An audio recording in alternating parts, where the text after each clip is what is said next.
Hey, real quick, did you notice if anything in the background has changed since this explainer started? Our brains naturally miss so much of what's literally right in front of us. Let's actually test your baseline observation skills right now. Okay, imagine you're flying a plane. There are 20 passengers, 1 engine fire, 12 parachutes, 6 jump, 2 fly away, 4 left. So how old is the pilot? Got your answer? Before we begin, if you're interested in psychology, human behavior, and powerful life lessons, make sure to like this explainer and subscribe to the channel. Now let's begin. Okay, be honest. If you're still doing the math on those parachutes, you completely missed the very first sentence. You are flying the plane. Meaning, the pilot's age is, well, it's your age. It's actually incredible how easily our brains miss obvious details when we get distracted by stressful or completely irrelevant information. So, let's dive into this. Section 1. The Power of Observation. Unlocking your brain's superpower. Conscious observation is literally the hidden superpower behind every great detective, brilliant scientist, and visionary genius out there. Without it, we're kind of just stuck in the 99% of the population, struggling with overthinking, stress, and constantly missing the opportunities that are right under our noses. Marilyn Vos Savant, who holds one of the highest recorded IQs in the world, beautifully put it like this: to acquire knowledge, one must study, but to acquire wisdom, one must observe. Just take the inspiring real-life story of Safin Hassan. He's India's youngest IPS officer, cracking one of the absolute toughest exams in the country at just 22 years old. While his peers were completely burying their heads in textbooks for years, Safin took a totally different route. He spent his time observing the behaviors, the mistakes, and the interviews of past candidates. When his severe illness struck right before his final interview, he literally couldn't study at all. But his deep observational wisdom carried him through, and he ended up scoring the second highest marks in the entire nation. And this brilliantly highlights the massive difference between simply looking at something and actively observing it. If a regular person sat under a tree and an apple fell, they just look at it, maybe pick it up and eat it. But when Isaac Newton observed that falling apple, his conscious attention triggered the discovery of gravity. It's a real game changer, and it's the exact same psychology behind massive modern ideas like Uber or Zomato. The founders didn't use magic, they just consciously observed the everyday human friction that the rest of the world was blindly ignoring. Section 2. Your selective brain attic, filtering the noise. So, if observation is such a superpower, why don't we just observe everything around us? Well, frankly, it's because our senses are getting absolutely bombarded every single second. Just look at this data.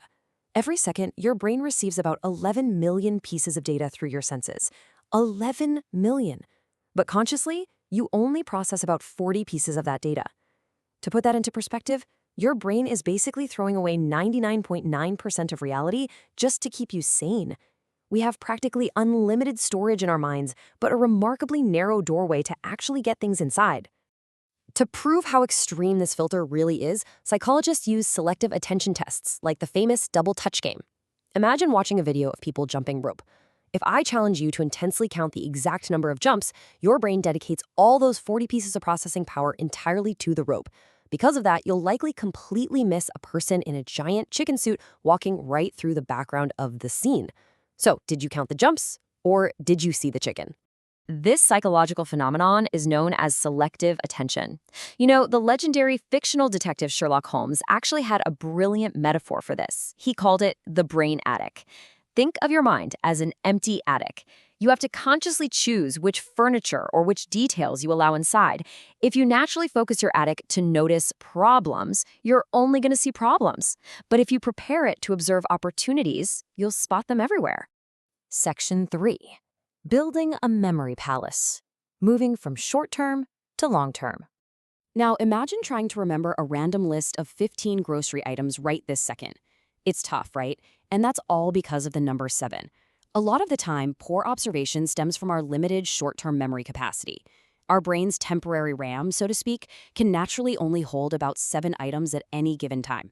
This biological limit is exactly why you might consciously observe a crucial detail in a conversation, but completely lose it just moments later. But we can actually bypass this limit using an ancient psychological tool called the memory palace, or the Loci technique. The whole concept is that our brain struggles to remember random bullet points, but it is deeply wired to remember spatial locations and bizarre stories. You simply connect random data to a physical location you already know really well. Let's turn those boring groceries into a wild story in your own home. Imagine walking into your dining room and seeing pizzas literally jumping on the table. You walk down the hallway, and suddenly it's raining eggs. Next, you slip and fall on a massive puddle of spilled ghee.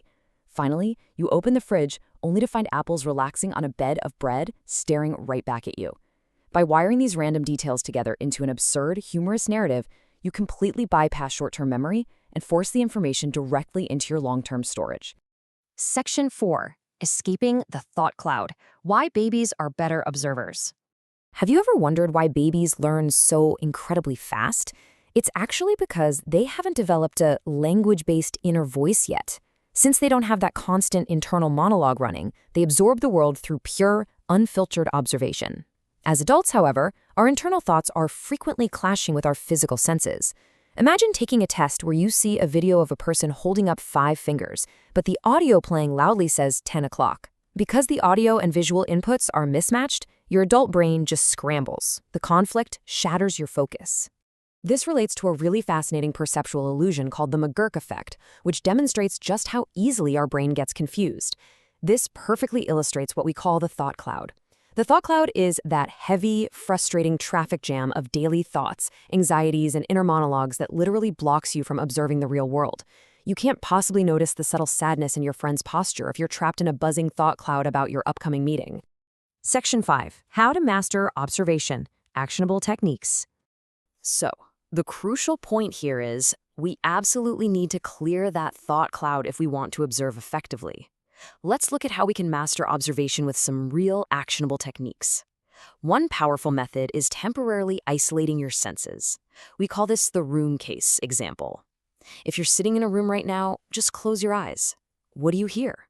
Because visual input takes up a massive 90% of your brain's processing bandwidth, temporarily removing it suddenly frees up immense mental energy.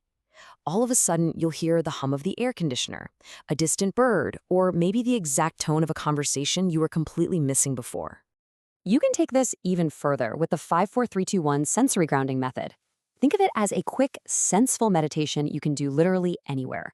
Just pause and consciously identify 5 things you can see, 4 things you can touch, 3 things you can hear, 2 things you can smell, and 1 thing you can taste. Doing this instantly pulls you right out of your overthinking mind and sharply organizes your brain attic. Another ultimate hack to escape the thought cloud is box breathing. You inhale for 4 seconds, hold for 4, exhale for 4, and hold for 4. Psychological studies actually show that up to 95% of our daily thoughts are repetitive, and a large chunk of them are completely negative. Box breathing floods your brain with oxygen, forcefully hitting the pause button on that negative loop and anchoring you entirely in the present moment.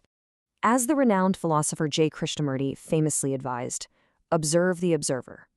By mastering these techniques, you don't just notice more about the outside world, you observe your own mind. And that fixes overthinking, builds a much more engaged personality, and actually helps cure the loneliness that stems from being disconnected from your present reality. Observation is a lifelong game. And hey, speaking of observation, did you happen to notice if my watch changed during this explainer? Or maybe the entire background shifted while you were so focused on the slides? There is always more to observe if we just clear our minds and consciously pay attention to the world around us. If this explainer helped you understand people a little better, make sure to leave a like and subscribe for more psychology insights. Your support helps this channel grow and allows me to create more explainers like this. See you in the next one. Remember, understanding people is powerful, but understanding yourself is life-changing. What hidden details of your own life will you finally notice today?